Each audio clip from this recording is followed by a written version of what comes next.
नमस्कार, कशा आहात सगळेजण? सगळ्यांना श्री स्वामी समर्थ. यावेळी टाईम सांगेन तर सकाळचे 11:30 वाजलेले आहेत. तर पूर्ण स्वयंपाक झाला आणि कपडे भांडे हेच मी ठेवलेलं होतं करण्यासाठी.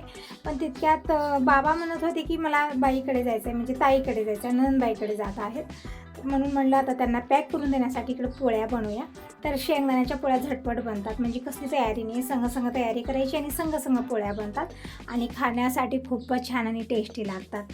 म्हणून मी इकडे शेंगदाणे घेतले. थोडेसे शेंगदाणे डब्यात बसत नव्हते म्हणून मी पात्र्यात ठेवले होते छोट्या, ते पण घेतले. डब्यातलेही घेतलेले आहेत, म्हणजे अर्धा किलोच्या जवळपास शेंगदाणे आहेत. त्या हिशोबाने अर्धा किलोच गूळ घ्यायचा आहे आपल्याला, म्हणजे गोडी छान असली पाहिजे या पोळीमध्ये. तर इकडे शेंगदाणे तरी अगोदर मी खरपूस भाजून घेत आहे, म्हणजे छान कमी गॅसवरती भाजून घ्यायचं आहे. अगोदर तवा छान गरम झाला, नंतर गॅस मी मध्यम केलेला होता. एक सलग चमचा फिरवीत हे शेंगदाणे छान असे भाजून घ्यायचे आहेत. आणि आज आवाजामध्ये थोडासा फरक जाणवत असेल तुम्हाला, कारण तब्येत ठीक नाही आहे, माझं डोकं खूप दुखत आहे. तर व्हॉईस ओव्हर द्यायचं मन नव्हतं, पण व्हॉईस ओव्हर नाही दिला तर व्हिडिओ कसं पोहोचेल तुमच्यापर्यंत. तर इकडं गूळ पण मी खिसून घेतलेला आहे, म्हणजे गूळ आणि शेंगदाणे तितकेच घ्यायचं आहे आपल्याला. शेंगदाणे अर्धा किलो असले तर अर्धा किलोच गूळ घ्यायचा आहे. तर इकडं सगळी तयारी होते, म्हणजे अगोदर मला माहिती नव्हतं की बाबा जाणार आहेत ताईकडे, म्हणजे अचानकच सांगितलं ते. मग तेव्हा काही सुचत नव्हतं की आता झटपट काय बनवून द्यायचं. तर मला वाटलं की शेंगदाण्याची पोळी ही झटपट बनते आणि खाण्यासाठी खूपच छान टेस्टी लागते.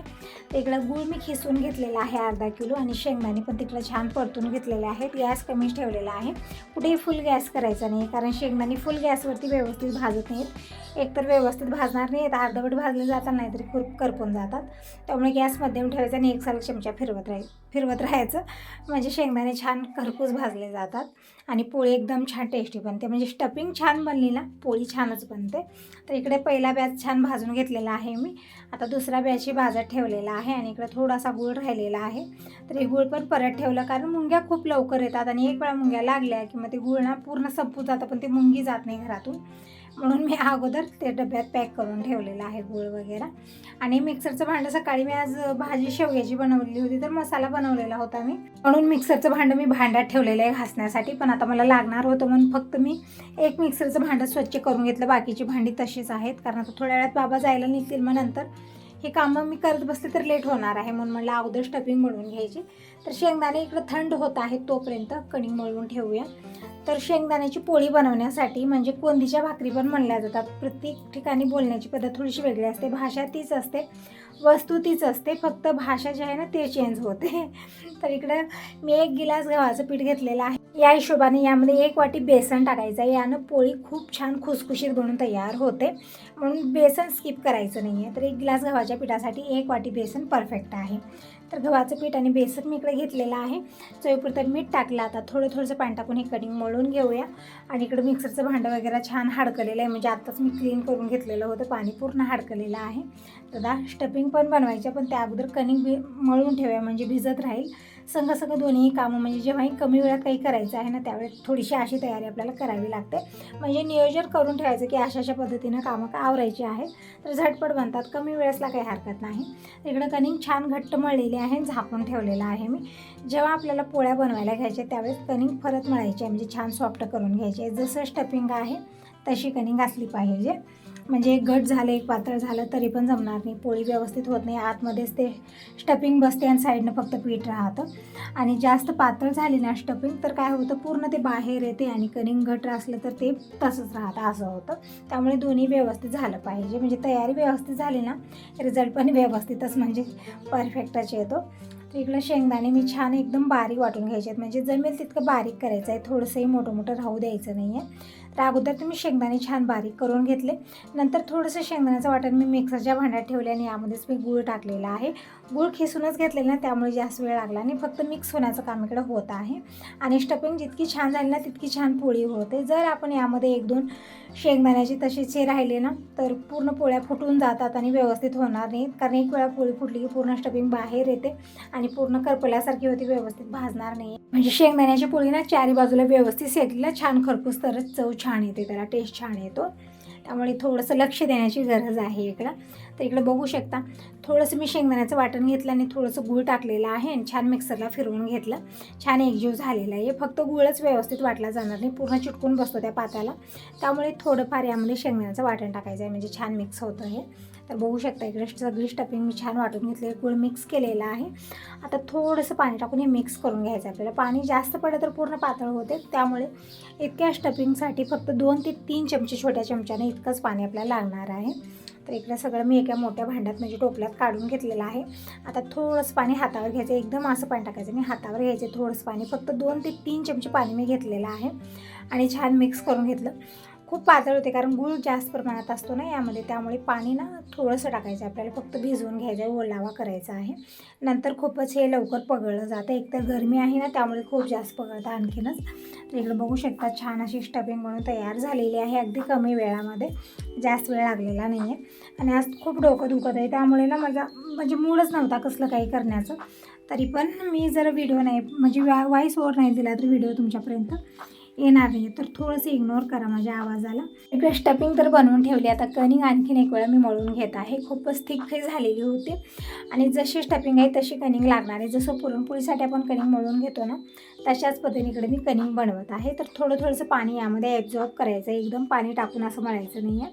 थोडंसं पाणी मी इकडे घेत आहे आणि छान असं ॲब्झॉर्ब करत आहे कणिकमध्ये, म्हणजे व्यवस्थित ते पीठ छान सॉफ्ट होऊन तयार होतं. एकदम छान आणि परफेक्ट पोळी बनून तयार होते. तर इकडं मी कपडे काही कट करून ठेवलेले आहेत, जे कॉटनचे येतात ना किंवा घट्ट असं पॅन्टचा वगैरे कपडा असतो ना, तसे मी राऊंड शेपमध्ये हे कट केलेलं आहे. बघू शकता इकडे जेव्हा हे पुरणपोळी वगैरे बनवायची आहे त्यावेळेमध्ये आपल्याला लागत असतं, अशी मी 2-3 करून ठेवलेले आहेत. छान घट्ट पण आहेत आणि यावरती एकदम चपाती बनवा, पुरणपोळी बनवा, शेंगाची पोळी बनवा किंवा आलू पराठे बनवा, एकदम परफेक्ट बनतात. तर इकडे थोडीफार तयारी ह्या अगोदरच करून ठेवायची असते, जेव्हाच्या तेव्हा होत नाही. तर चला, तर मग आता सगळी तयारी झालेली आहे, आता पोळ्या बनवून घेऊया. तर इकडं एक लाटी बनवून घेतलेली आहे मी आणि यामध्ये खूप सारी स्टफिंग भरली. माझी पुरणपोळी असो, पराठा असो, काही असो, थोडीशी स्टफिंग मी जास्त भरत असते. मला वाटतं की भरलेली पोळी असावी, एक पोळी खावं मन तृप्त व्हावं, दुसरी घेण्याची गरजच पडत नाही. तर इकडं छान मी स्टफिंग भरलेली आहे, तोंड बंद करून घेतलं आणि जितकं पाहिजे तितकं पातळ लाटून घ्यायचं आहे. आणि इकडे पॅनवरती थोडंसं तेल टाकलं आणि पोळी टाकलेली आहे. आता तेल लावून आलट पलट करत ही पोळी सेकून घ्यायची आहे. खूप छान आणि परफेक्ट या पोळ्या बनून तयार होतात. आणि शेंगाची पोळी अशी असते ना की सगळ्यांना आवडते आणि या पोळ्या 3-4 दिवस टिकतात पण, म्हणजे असं नाही की आज संगच खायला घ्यायचे. तसं तर म्हणतात ही पोळी ना शिळी झाल्यानंतर खूप खाऊशी वाटते, एक वेगळाच टेस्ट येतो. आज बनवली आणि उद्या खायला घेतली. तर यामध्ये थोडंसं स्टफिंग जास्त झालेलं होतं त्यामुळे बाहेर आलेलं आहे. आता दुसऱ्या पोळीमध्ये मी स्टफिंग थोडंसं कमी भरलं, कारण गूळ पण आपण जास्त घेतलेलं आहे ना, त्यामुळे थोडंसं बाहेर आलेलं होतं, जे पहिली पोळी जी मी बनवली त्यामधून. तर आता दुसरी बघू शकता तुम्ही, एकदम परफेक्ट बनलेली आहे, कुठूनही स्टफिंग बाहेर आलेली नाही आणि छान फुललेली पण आहे. तर अशाच पद्धतीने सगळ्याच पोळ्या बनवून घेऊया शेंगाच्या, म्हणजे कोंदीच्या भाकरी म्हणा, पोळ्या म्हणा, जे म्हणजे जसं तुमच्याकडे बोलण्याची पद्धत आहे तशा पद्धतीने तुम्ही म्हणू शकता. तर इकडं सगळ्याच मी या पोळ्या बनवून घेतलेल्या आहेत आणि थोडंसं स्टफिंग आणि हे जे पीठ आहे ना थोडंसं मी ठेवलेलं होतं. मग नंतर विचार आला की ते पण बनवायचं, कशाला ठेवायचं, कारण शिळी पोळी छान लागते.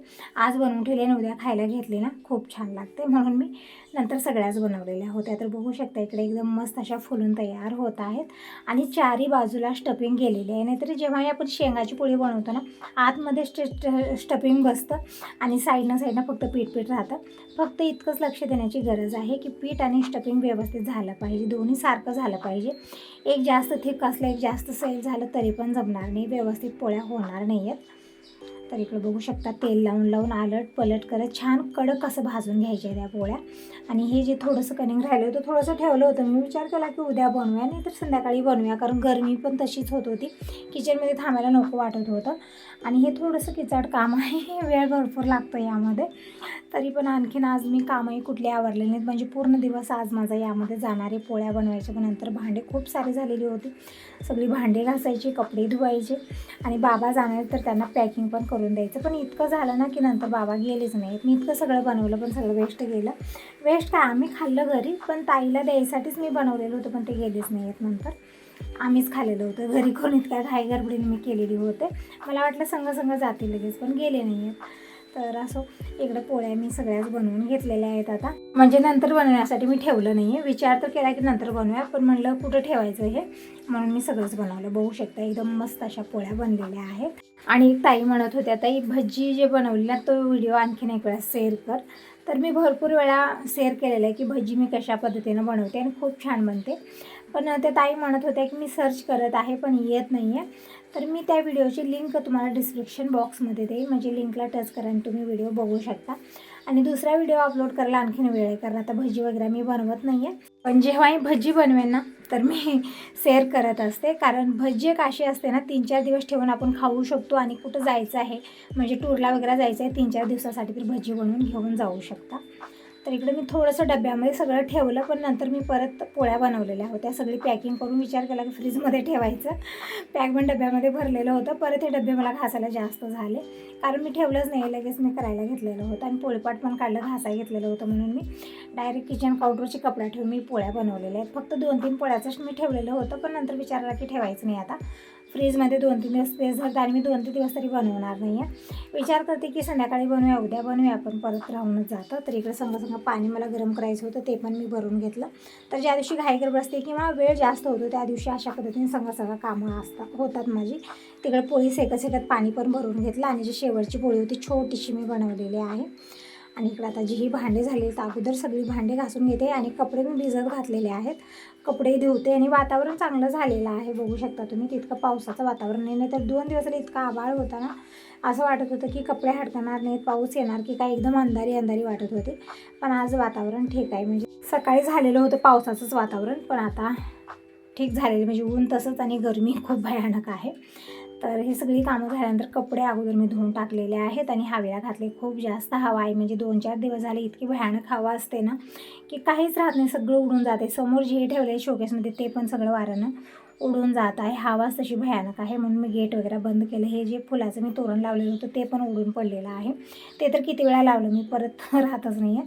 तर अगोदर मी गेट बंद केलं, पडदा लावलेला आहे. निवांत बसलेली होते, तितक्यात बाबा आलेले आहेत, म्हणजे माझे अण्णा आले आहेत. मला माहिती नव्हतं अगोदर की अण्णा येणार आहेत. आणि हवा इतकी भयानक आहे की ते दारच लावत होते. मी म्हटलं मेन दार लावू नका, कारण बाहेर कोणी आलं तर दिसत नाही आहे. तर जे गेट आहे ना ते गेट लावलेलं आहे, पडदा लावा, म्हणजे हवा थोडीशी कमी येते. कारण एकदम मेन दार लावून बसलं तर कोण बाहेर येतं ते कळत नाही आणि आवाज पण येत नाही, दिसत पण नाही आहे. त्यामुळे मी ते कधीच दार लावत नाही. गेट लावलेलं असतं, पडदा लावल्यानंतर तितकी हवा येत नाही आहे.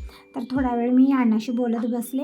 आणि अण्णाची आज आंघोळ वगैरे झालेली, म्हणत होते पेट्रोल वगैरे घालण्यासाठी आलेले होते. इकडे शेताकडून इकडंच आलेले आहेत, म्हणजे माझं माहेर जवळच आहे इथून 8 किलोमीटरवरती, आणि शेत आहे 4 किलोमीटर.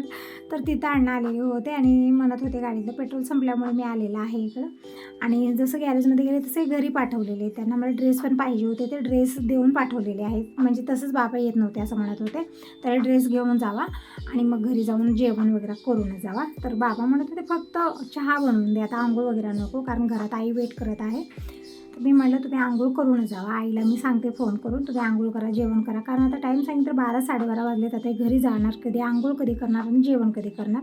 एक वेळा शेतात गेले ना, शेतातलीच कामं यांना लागतात, मग विसरून जातात की मी आज जेवण केलं नाही, आंघोळ केलं नाही, हे पण विसरून जातात. असंच आहे अण्णाचं. तर इकडे चहा दिलेले जोपर्यंत की पाणी गरम होत आहे. आणि अण्णापाशी कुठले ड्रेस दिले ते बघत आहे. म्हणजे जसं मी तुम्हाला अगोदरच्या व्हिडिओमध्ये म्हणलं, आणि गाऊन आणलेले होते, पण यावेळेस मला ड्रेस पाहिजे होते, म्हणून मी ते परत केलेलं आहे, ड्रेस आणायला लावलेले आहेत. तर बघू शकता अशा कलरचे 2 ड्रेस आलेले आहेत. तर त्याची फिटिंग वगैरे करून मी घालून बघणार आहे की कसे आहेत काय नाही. तसं तर कलर एका ड्रेसचा आवडला आणि एक मला आवडलेला नव्हता, तरी पण बघूया. आता आणलेले आहेत आणि त्यांची चॉईस छान आहे. अगोदर मला पण आवडत नाही, पण जसं मी घालायला गेले ते छान दिसतात. तसं होतं ना कधी कन्फ्युजन, म्हणजे अगोदर आणल्यानंतर वाटतं की हे ठीक नाही, कलर छान वाटणार नाही, पण तोच छान दिसतो, नंतर खूप खुलून दिसतो. तिकडे पाणी गरम झाले, तर अगोदर पाणी काढलं, बाबांना आंघोळ घातली, म्हणजे आंघोळ केलेले आहेत. आता जेवायला वाटते. अगोदर त्यांना शेंगाची पोळी वगैरे बनलेलीच आहे आणि पूर्ण स्वयंपाक मी सकाळी लवकरच केलेला होता. तिकडे शेंगाची पोळी, तूप हे दिलेलं आहे आणि गरमागरम भात आहे, भाजी आहे, वरण आज मी बनवलं नाही, शेवग्याची भाजी बनवलेली फक्त, कारण आणायचं मला अगोदर माहितीही नव्हतं, अचानकच आले, म्हणजे म्हणत होते गॅरेजला गेले तिथून हे पाठवलेले त्यांना घरी. तर इकडं मस्त अशी शेवग्याची भाजी, ज्वारीची भाकर, शेंगाची पोळी, भाकर म्हणजे भात आणि लोणचं दिलेलं आहे सोबत. ताक, म्हणजे बिना ताकाचं जेवण होत नाही आहे. आणि शेंगाची पोळी पण तितकी आवडणार नाही यांना, जशी ज्वारीची भाकर, ताक आणि भाजी इतकं जेवण असतं जसं आपल्या घरी आहे तसंच बाबांचं पण जेवण आहे. तिकडे जेवण करत आहेत, म्हणते तू पण जेवण कर. मी म्हटलं माझं जेवण खाणं सगळं झालेलं आहे, सगळी कामावरून मी जेवण करूनच बसलेली होते. तरी पण अण्णाला वाटतं ना की थोडंसं माझ्यासोबत जेवण कर म्हणत होते. तर नाही म्हटलं मी जेवण झालेले. तर थोडा वेळ मी बोलत बसलेले होते तोपर्यंत. आता झालेले जेवणं खाणं. आता अण्णाला म्हटलं थोडंसं रेस्ट घ्या, म्हणजे म्हणत होते परत जायचं आहे आणि म्हशीला चारा पाणी करायचं आहे, हे आहे ते आहे. तरी पण आई आहे घराकडे. मी म्हटलं जेवण झालेलं आहे, ऊन पण खूप आहे, तर थोडंसं रेस्ट घ्या. तर निवांत बाबा झोपलेले आहेत, मी टी व्ही बघत बसलेले आहे. कारण दुपारी झोपल्यानंतर मला स्वप्न वगैरे पडतात. मी तुम्हाला माझा प्रॉब्लेम सांगितलेला आहे. ताई म्हणत होत्या तुझ्यासारखाच प्रॉब्लेम मला पण आहे ताई. तर मला वाटतं खूप जणांना हा प्रॉब्लेम आहे की झोपल्यानंतर स्वप्न खूप भयानक पडतात आणि आठवण पण जात नाही. तिकडे पपई खायला घेतलेली आहे, तर तुम्ही या सगळेजण पपई खाण्यासाठी. त्यावेळी टाईम सांगितलं दुपारचे 4 वाजलेले आहेत आणि ऊन खूप भयानक आहे. सकाळी सकाळी वाटत होतं की पाऊस येणार, पण आता पाऊस वगैरे नाही आहे. छान झालेले वातावरण, पण ऊन खूप आहे, गरमी पण तशीच आहे. बाबांचं जेवण खाणं झालं तर निवांत झोपले. फॅन ऑन केलेला आहे, बाहेर टी व्ही फॅन सगळा खूप गोंधळ आहे, खूप आवाज येत होता, म्हणून किचनमध्ये आलेले व्हिडिओ एंड करायला. तर आता याचसोबत या व्हिडिओ इथंच एंड करते. व्हिडिओ कसा वाटला नक्की सांगा. पहिल्यांदा बघत असाल तर चॅनलला सबस्क्राईब करा, लाईक करा आणि कमेंट करून नक्की सांगा तुम्हाला माझे व्हिडिओ कसे वाटतात. चला तर मग बाय बाय, टेक केअर सर्वांना. श्री स्वामी समर्थ. भेटूया नेक्स्ट